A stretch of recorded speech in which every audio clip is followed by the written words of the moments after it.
ဘာလို့အခရာဥလဲအရင်ရက်တုန်းကကျမစာသင်နေတဲ့ကြီးပကမြန်မာသမီးငယ်လေးကစိတ်ဝင်စားစရာမိကွန်းလေးတစ်ခုမိလာခဲ့ပါတယ်သူကတော့အင်္ဂလိပ်လိုမိတာပါသူမိကွန်းလေးကိုကျမမှတ်မိသလောက်ဒီလိုပြန်ရေးပြထားပါတယ်နော်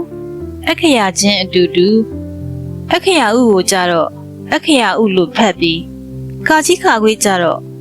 ဘာလို့အခရာထက်မဖက်တာလဲလို့သူမေးချင်တဲ့သဘောပါဒါ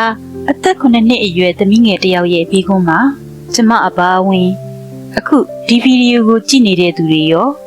မြန်မာစာကိုအသက်9နှစ်အရွယ်ကလေးကသင်ယူခဲ့ကြတာနော်ဒီအသက်အရွယ်ရောက်တဲ့အထိဒီသမီးလေးလိုမျိုးတွေးမိဘူးပါသလားဒီလိုမေးခွန်းမျိုးမေးမယ်လို့စဉ်းစားဘူးပါသလားရှင်သိကောင်းတဲ့မေးခွန်းပါသမီးရဲ့ဒီမေးခွန်းလေးမေးပေးလို့ကျေးဇူးတင်နေနော်လို့ပြောရင်သူ့မေးခွန်းလေးကိုသူနားလည်နိုင်မဲ့မြန်မာဝေါ်ဟာရတွေသုံးပြီးတချို့နေရာလဲအင်္ဂလိပ်စကားလုံးလေးတွေနဲ့ဖြည့်ဆွတ်ရင်ကျမရှင်းပြပေးဖြစ်ခဲ့ပါတယ်ဟုတ်တယ်နော်အခရာဥလဲအခရာပဲခါကြီးခါခွေးလဲအခရာပဲနော်ဒါပေမဲ့ခါကြီးခါခွေးက consonant letter ဒီအခရာဖြစ်တယ်ဥကတော့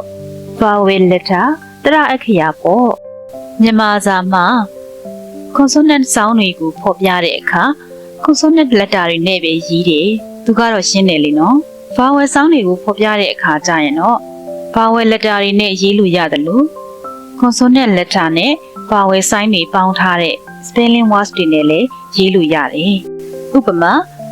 vowel ဥကိုရေးမယ်ဆိုရင် vowel letter ဥနဲ့ရေးလို့ရတယ်လို့ပဲတချောင်းငင်းဥဆိုပြီးတော့စလုံးပေါင်းနဲ့ရေးလို့လည်းရတယ်လေနော်အဲ့ဒါကြောင့်